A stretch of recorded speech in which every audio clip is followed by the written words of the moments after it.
Perkenalkan, namaku Nilo Putu Ayu Indah Safitri, bisa dipanggil Safitri. Selamat datang di podcast Triple B, Bincang-Bincang Bidan.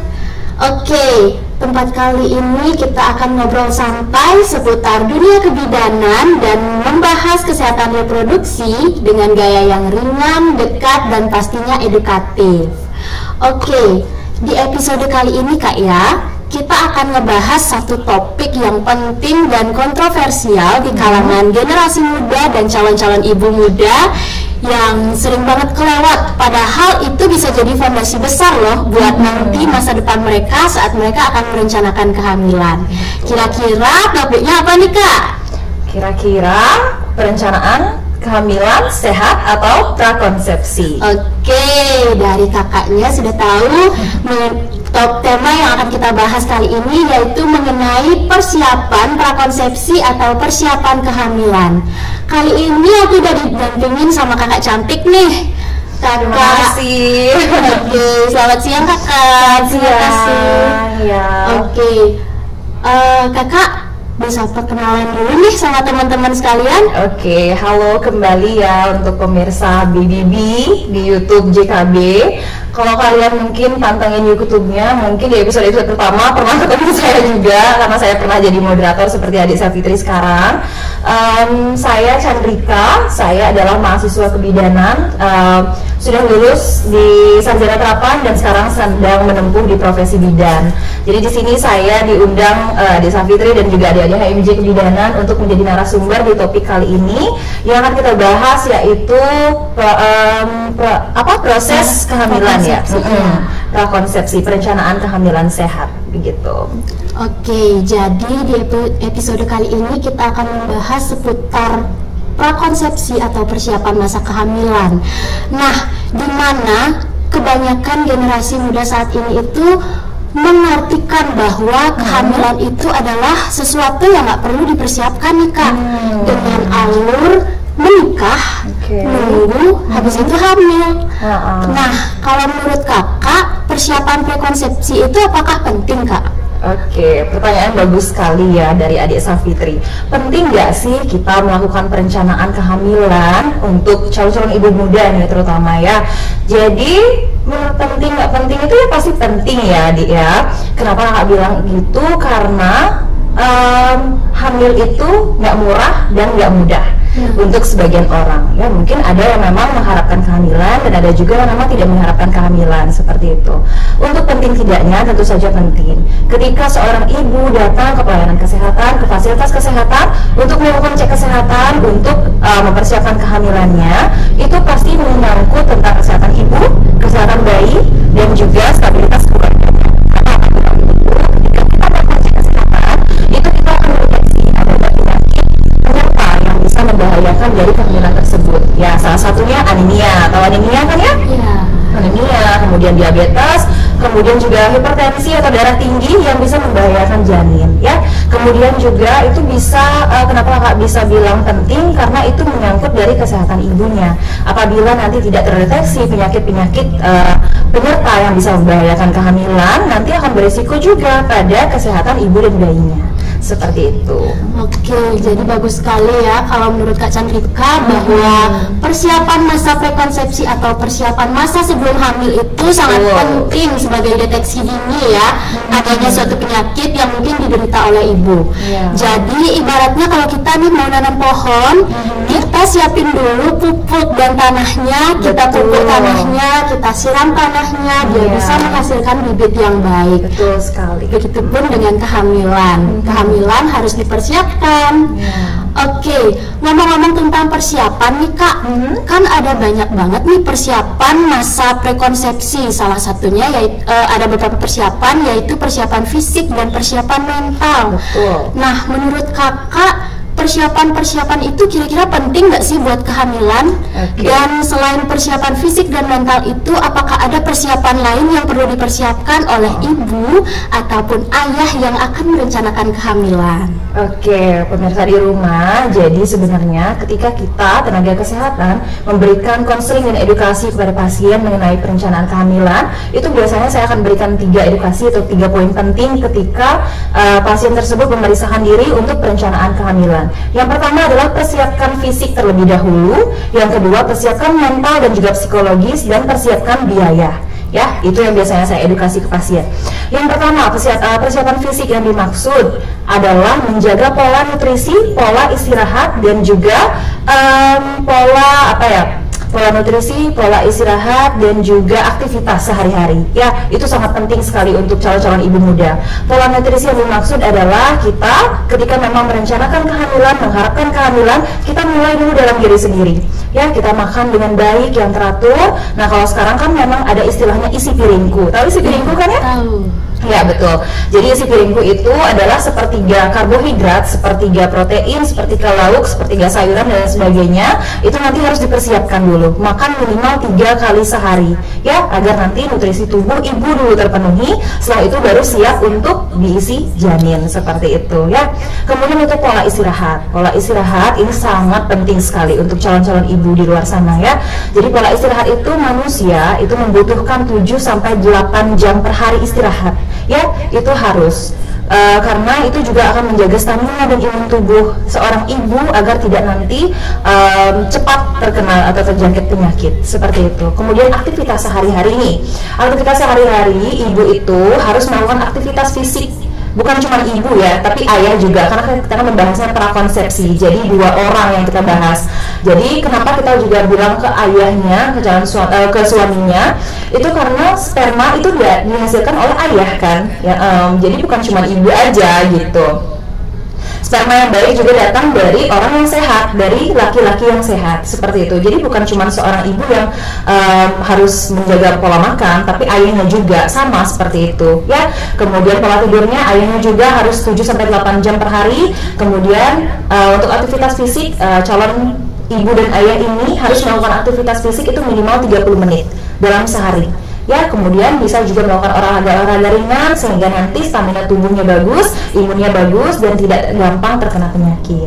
Nah, kemudian dari segi biaya, dari segi biaya ini merupakan pembahasan yang kadang agak sensitif ya untuk orang-orang, dari segi biaya, uang, dan lain sebagainya. Karena memang ada beberapa nih pasien, misalkan ada pasien yang datang ke bidan untuk merencanakan kehamilan dan bilang bahwa dia memang sudah punya BPJS atau JKN dan lain sebagainya. Oke, kalau mereka memang sudah BPJS, tapi kalau sewaktu-waktu saat kehamilan dan bersalin itu terdapat kegawat daruratan, ya, gawat daruratan yang memang obat, alat, dan sebagainya, tindakan dan sebagainya memang tidak ditanggung oleh BPJS dan membutuhkan tindakan segera, itu kan harus menggunakan biaya sendiri, begitu. Jadi itu yang saya bilang tadi, bahwa hamil itu tidak mudah dan tidak murah, ya. Jadi kita sebagai calon ibu dan juga calon ayah harus mempersiapkan dulu untuk kesejahteraan anak kita dari dalam perut hingga lahir nanti, dari 1000 kehidupan, agar nanti juga tidak terjadi hal-hal yang memang tidak bisa yang tidak kita inginkan, seperti stunting dan lain sebagainya. Jadi kita harus siap mental, siap fisik, dan juga siap psikologis, semuanya harus siap, seperti itu. Oke, jadi dapat disimpulkan kalau persiapan prakonsepsi itu terdiri dari banyak sekali persiapan, ya, persiapan fisik, mental, dan juga biaya, karena itu akan berpengaruh untuk kesehatan janin yang akan direncanakan. Oke, jadi beranggapan pada persiapan-persiapan yang perlu kita lakukan. Dan pasangan-pasangan muda saat ini kadang berada pada lingkungan yang mungkin mengartikan bahwa kehamilan itu pun harus jalan gitu aja, nggak ada perencanaan, Kak. Nah, jadinya pada lingkungan-lingkungan itu ada mitos-mitosnya nih.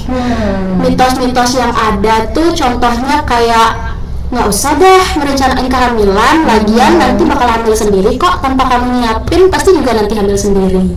Habis itu ada mitos kalau konsumsi nanas dan konsumsi jamu itu bisa mengurangi kesuburan pada wanita. Jadi kalau menurut kakak, apakah mitos-mitos itu perlu dipercaya nggak kak, atau itu perlu diluruskan?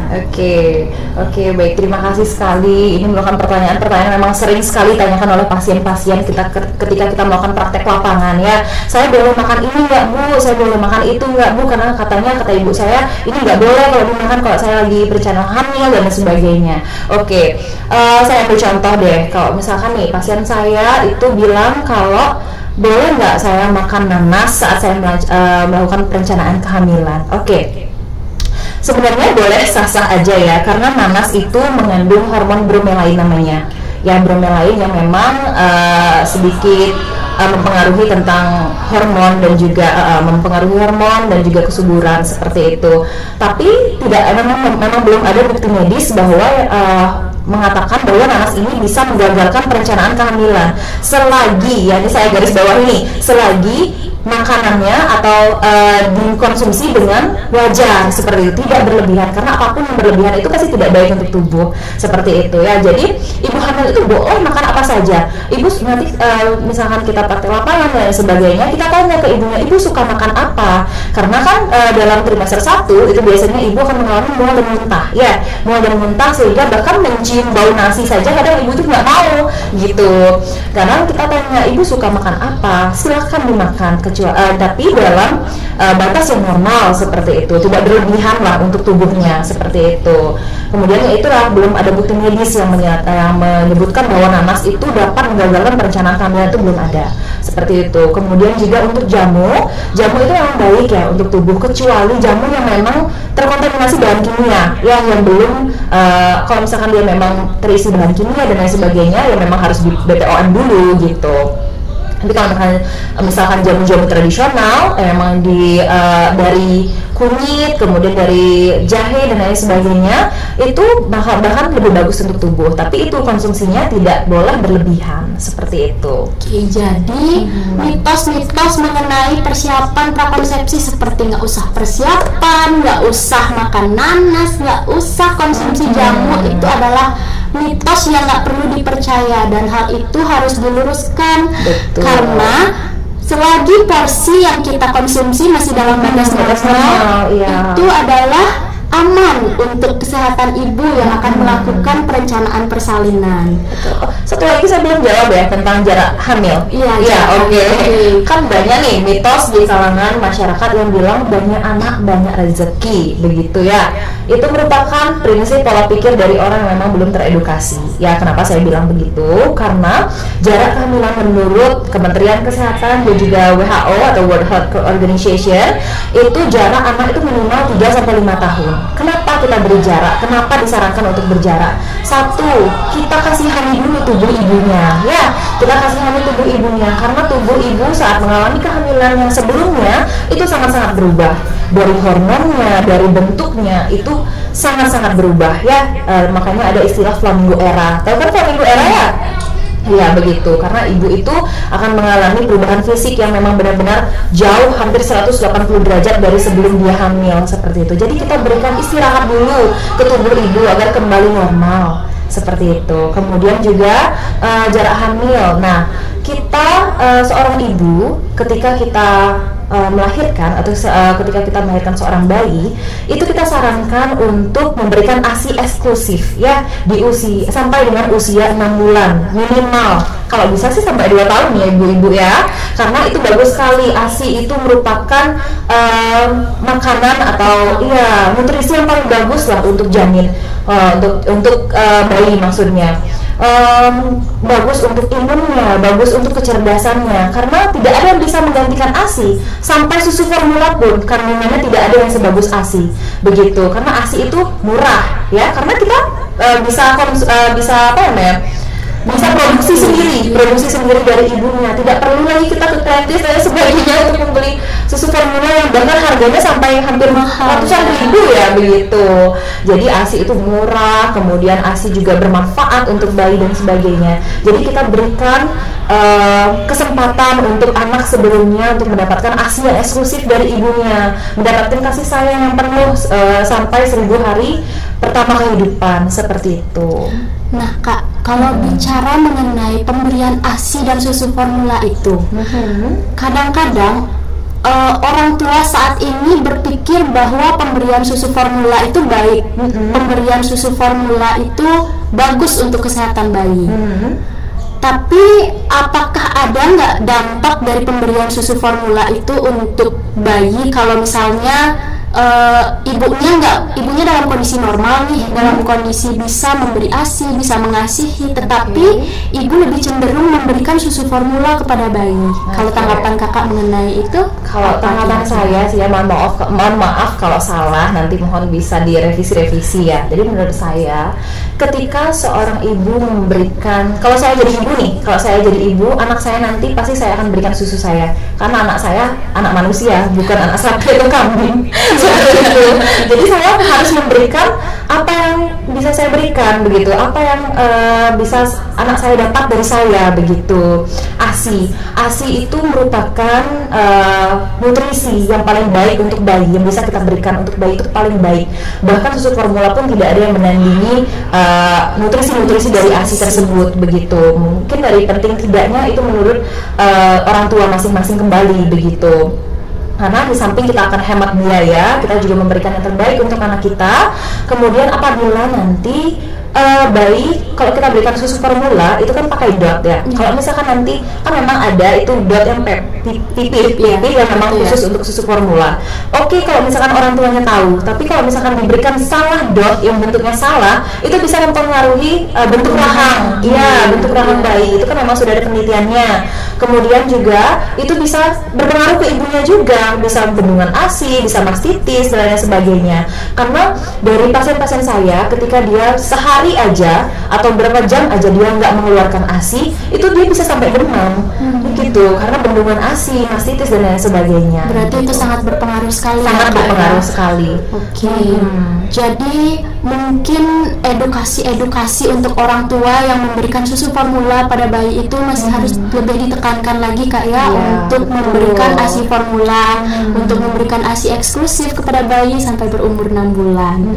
Oke, jadi ngomongin tentang bayi nih Kak, aku pernah dengar istilah tentang 1000 hari pertama kehidupan atau HPK. Nah, bisa dijelasin nggak Kak, kenapa periode ini bisa disebut sebagai periode golden age dan penting banget bahkan dimulai dari sebelum hamil? Oke, sebelumnya kita harus tahu dulu ya 1000 hari pertama kehidupan itu apa. Jadi 1000 hari pertama kehidupan itu adalah hari dimana dimulainya konsepsi, ya dimulainya kehamilan sampai dengan anak berusia 720 hari setelah kelahirannya. Ya, jadi 210 hari hamil itu sudah dihitung, kemudian 720 hari setelah anak lahir itu merupakan 1000 hari kehidupan pertama seorang anak. Kenapa kita penting untuk menjaga anak ketika dia dalam fase 1000 hari kehidupan pertama? Itu adalah fase yang paling bagus-bagusnya ketika otak mencerna, saraf-saraf otak anak terbentuk, itu akan merekam banyak hal. Itu jadi dimulai dari hamil kita harus sering bonding dengan anak kita begitu. Kita sering ajak bicara, ayah ibunya sering ajak bicara bahwa nah ini loh suara mama, ini suara papa, begitu ya. Dia kan dia menangkap. Makanya nanti ketika lahir itu ada beberapa bayi yang memang akan tenang ketika ibunya, misalnya nih baru lahir nangis, ketika ibunya bilang ade bilang kayak itu, dia akan tenang. Karena apa? Dia sudah mengenali suara ibunya. Oh ini kayaknya aku pernah dengar suara ini, begitu. Jadi itu memang sudah berpengaruh dari saat hamil begitu. Jadi kita sering stimulasi anak dari hamil sampai dengan kita bersalin sampai nanti anak berusia 710 hari setelah dia lahir, seperti itu. Jadi dari nutrisinya kita penuhi, dari pola-pola asuh dan lain sebagainya kita penuhi agar nanti tidak terjadi hal-hal yang memang melenceng dari kesehatan. Seperti misalkan dampaknya apabila kita menghiraukan masa-masa dari 1000 hari pertama kehidupan, itu dampaknya yang pertama stunting. ya anak yang memang tidak tidak dipenuhi 1000 hari kehidupan pertamanya, itu biasanya akan mengalami stunting seperti itu. Apabila seorang manusia stunting, maka itu akan berpengaruh pada kecerdasan otaknya. Bayangkan apabila seluruh manusia deh di Bali aja, kalau misalkan dia memang tidak memperhitungkan 1000 hari pertama kehidupan anaknya, kalau misalkan terjadi stunting, apa tidak menurun sumber daya manusianya, begitu ya? Apa tidak menurun kualitas manusia di dunia ini, seperti itu. Jadi penting dari awal dari diri kita sendiri dulu, dari seorang ibu dulu, begitu. Berarti kalau menurut kakak, 1000 hari pertama kehidupan ini bisa menjadi stimulasi ya bagi bayi. Betul. Oke, jadi karena 1000 hari pertama kehidupan itu sangat penting, oleh sebab itu kita sebagai tenaga kesehatan juga harus mengedukasi kepada orang tua bahwa 1000 hari pertama sebelum kehidupan itu sangat penting untuk stimulasi bayi. Nah, ngomong-ngomong tentang stimulasi, persiapan, prekonsepsi, dan pemberian ASI nih Kak, menurut aku mau ngasih sedikit kalau pesan dari kakak untuk calon-calon pengantin baru, calon-calon pasangan baru, dan calon ibu di luar sana. Kira-kira apa nih pesan dari kakak sebelum mereka merencanakan kehamilan? Oke, jadi pesan saya ya untuk seluruh calon ibu-ibu di luar sana, ketika kita sudah memutuskan untuk merencanakan kehamilan, maka yang perlu kita ingat adalah hamil itu tidak mudah dan tidak murah. Jadi seperti yang saya bilang tadi, persiapkan semuanya dari aspek fisik, aspek psikologis, dan juga aspek biaya. Kita harus persiapkan semuanya agar nanti ketika kita melahirkan seorang anak kita sudah terpenuhi semuanya. Ya, sudah terpenuhi, mampu menjadikan anak kita nanti akan sehat dalam mental dan juga fisiknya, begitu, mental dan juga fisiknya. Kita harus siap dengan pola asuh kita. Kita pokoknya sudah merencanakan hamil, pikirkan dari sekarang bagaimana cara kita merawat kehamilan kita, bagaimana cara kita melahirkan anak kita dengan baik, dan bagaimana cara kita merawat anak kita agar nanti anak kita sehat dan menjadi manusia yang memang berguna untuk masyarakat, seperti itu. Kemudian juga mulai dari diri sendiri, seorang ibu dan juga seorang ayah ketika nanti sudah mengalami kehamilan, sudah mempunyai bakal anak, begitu, mulailah dari diri sendiri, benahi diri sendiri, atur pola makan, atur pola tidur, dan juga sebagainya, beraktivitas fisik dengan baik, dan jaga kesehatan untuk ibu-ibu dan ayah semuanya, begitu. Kemudian apa lagi ya? Mungkin pesan saya untuk seluruh ibu, ketika memang sudah mengalami kehamilan nanti, dalam tubuh ibu itu bukan cuma ibu saja, tapi ibu sudah mengandung 2 nyawa, ya, mengandung nyawa ibu dan juga nyawa anak. Maka dari itu persiapkan diri dari sekarang, jaga semuanya sampai nanti bisa bertemu dengan buah hatinya, seperti itu. Oke, jadi bagus sekali ya jawaban-jawaban dari Kakak Chandrika. Terima kasih Kak atas responnya. Jadi kesimpulan yang dapat saya ambil dari pernyataan kali ini yaitu pentingnya masa prekonsepsi atau persiapan sebelum hamil, baik persiapan fisik, mental, nutrisi, bahkan biaya atau finansial dari calon orang tua. Kemudian perlunya edukasi mengenai keadaan-keadaan lingkungan sekitar untuk meluruskan mitos-mitos yang mungkin berada agar tidak termakan mitos-mitos yang mungkin belum tentu terbukti kebenarannya, kan ya. Oke. Jadi masa kehamilan ini memang perlu dipersiapkan. Kemudian untuk 1000 kehidupan pertama, yaitu ini adalah memang golden age atau masa emas untuk ibu. Betul. Untuk ibu bahkan sebelum kehamilan ini terjadi. Oke, jadi pembahasan kita kali ini sangat baik sekali ya, sangat menarik. Oke, terima kasih Kakak atas responnya. Terima kasih atas jawaban-jawaban yang luar biasa. Oke, teman-teman, demikian hasil podcast kami kali ini. Tunggu kehadiran kami selanjutnya. Stay tune dengan topik-topik yang mungkin masih hangat dan perlu dibahas. Selamat tinggal. Bye.